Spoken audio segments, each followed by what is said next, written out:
want to talk real quick about the game against Wales, because there was obviously a big moment in the game. Obviously, a huge goal, but then the foul.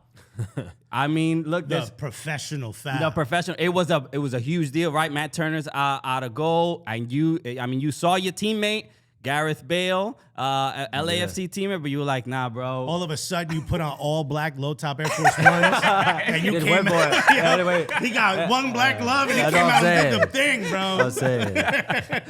I mean, obviously, look, literally, the entire country was proud of you in that moment. But it must have felt a little bit surreal to just even be in that situation, because it was pretty scary. But then to foul your teammate on top of it. Yeah, I mean, it was just kind of just instinct, and I was like, man, He's not gonna score this goal. Yeah, not now. Yeah. I mean, so I was like, I gotta get him. Yeah, I gotta get him. In that moment, because I think of the two players that I think exemplify that on the squad is you and Luca De La Torre. For some reason, you're like, we're gonna.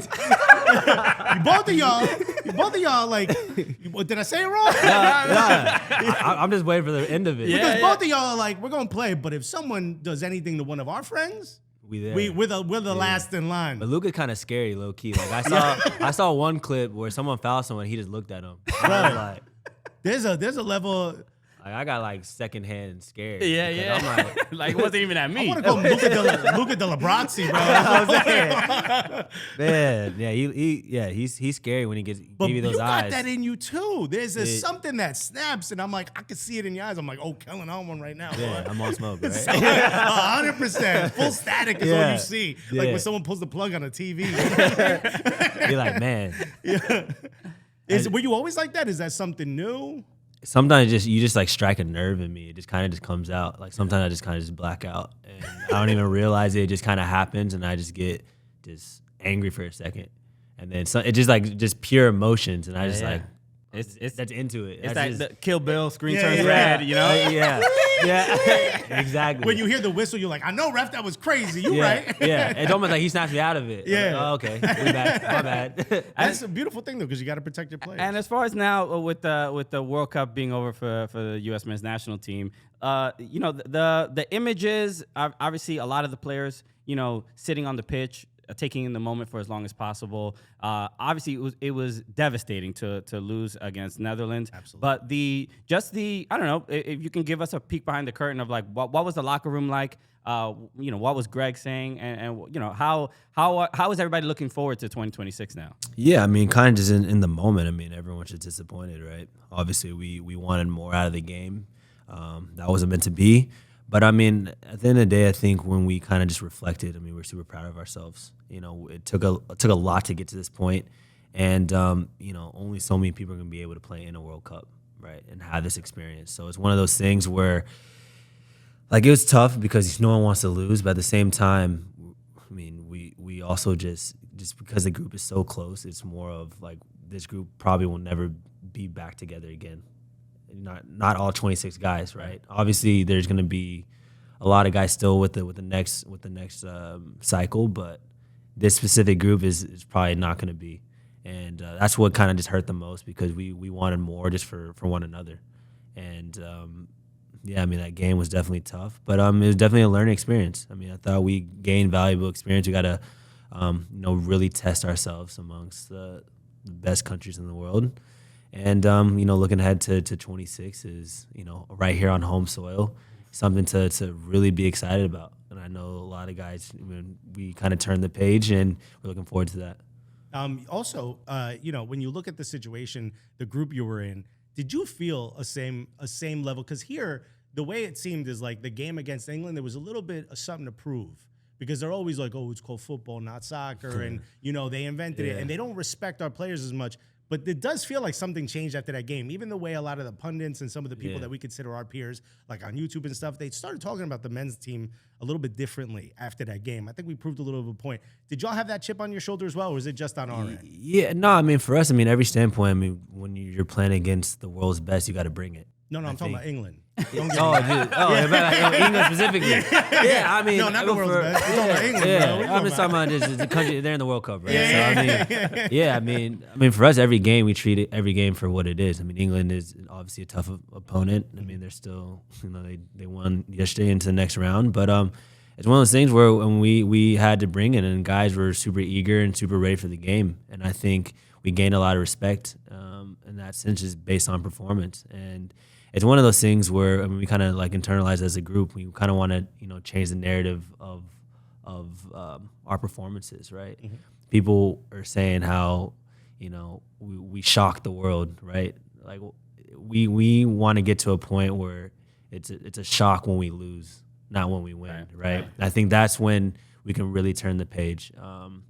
And so we need performances like that, but obviously we want to get the result, get a win. But I think on a positive note, it was something to learn from, and I think we really got a taste of what it's going to take to take it to that next level. Well, if you need any kind of like motivation, especially if you play England for in the future in another big match, just think of what our comment sections look like when we post anything. I get called a fat clown. Legitimately 1,700 times. We mention anything. We say anything positive about U.S. soccer, and they're like, we can be passionate. Our comment sections are crazy. So if you need that motivation to get in there, like, yo, I want to support the Cooligans by being in England right now. Yeah. That's it. Happy to give you that. Okay, I'll relay that. If you need a get hype comment section, just read what they're saying about it. Let me just scroll. It's a pretty disrespectful group that we have following us. What's the get hype music for these games? Man, I mean, it just kind of depends. I mean, Drake just dropped, so he was Drake in 21. Yeah, I was right on cue. Right on time. Right. So we were bumping that a bit. Little rich flex. What else? Future obviously is a good one. Mm-hmm. Set a nice toxic mood. Toxic mood, kind of like that. Nobody text your girls right now. And then a big song, Nardo Wick. Oh yeah, Nardo Wick. Yeah. Who wants smoke? Who wants smoke? Let's go. That was bumping for every game. Like, Let's who wants smoke? Go. It just takes a while to understand the lyrics. Yeah, it sounded like he got water in his mouth. 100%. Yeah, he goes hard. He goes hard. It sounded like he took the fronts off, but just kept it in his mouth. Yeah, he goes crazy though. So that why he got a mouth guard while he rapping, bro? What's the deal? Yeah, I don't know, but he got a sound and it's cool. It is full get hype music. Yeah, exactly. The last thing I want to ask, at the very least, is just I'm curious about this. The difference between just playing in any game, any club game or a friendly or whatever, and then playing in the World Cup. As far as the intensity of like every decision you make, every touch that you make, is that absent from your mind? You have to sort of let that go and just treat it like an immediate game, or does it truly feel different? The competition, the speed of the game. How much different is it than knowing your ex is watching? Oh, right.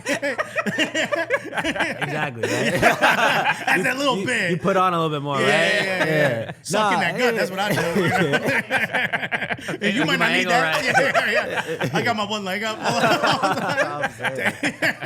I mean, it's the World Cup, right? So, I mean, everything's different. The speed of play. The margin for error is minimal, right? I mean, if you make a mistake, it could prove costly, and teams will really capitalize it on both ends. So I mean, it's one of those things where obviously you treat the game for what it is, but it's like you got to have a higher level of concentration and commitment and desire, and the game's all about little plays and about who can make the most plays in the game. And so it's one of those things where you got to be competitive in all senses and just be ready for what's to come and be able to adapt. I mean, you think like in these games are going to be glamorous and all that, but as we show, the games are dogfights. Yeah, man. Yeah. All the way. You saw we had like 20 minutes of extra time every game. Yo. That was we were stressing, bro. So 90-minute hit, and you're looking over like 20 minutes. Yeah, bro, we've been running. I can watch an episode of The Office right now. Squinting and stuff. I'm like, yeah, I know. Can we turn the AC up a little bit? Yeah. But those, it's like another half pretty much. So every minute matters, every play matters. So it's one of those things where I can win you the game or lose you the game. Yeah, man. Yeah.